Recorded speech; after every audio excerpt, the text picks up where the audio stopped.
So today Dylan and I are going to talk about how the United Arab Emirates fell into the 2008-2009 recession and how they were able to get themselves back out using the principles of supply-side economics.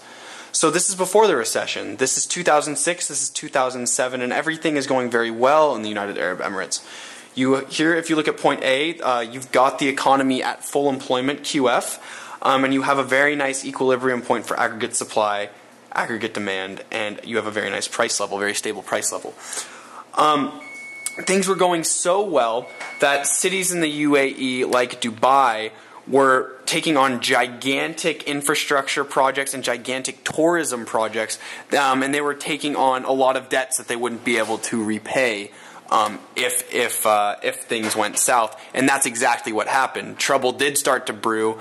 The world economy did go into a massive recession in 2008. Suddenly, the United Arab Emirates had all these debts that they couldn't pay, and the government actually had to put government debt repayment on a 6-month standstill to get more time to pay their bills.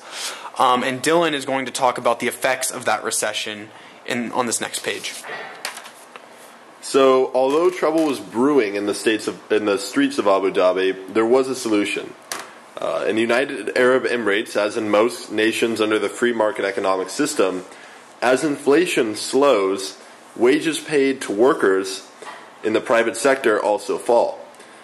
The flexibility of input costs in the UAE meant that the domestic output, or GDP, would recover via a rightward shift in AS from firms cutting input costs.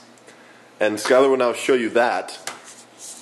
So what you see here is the AS moving right.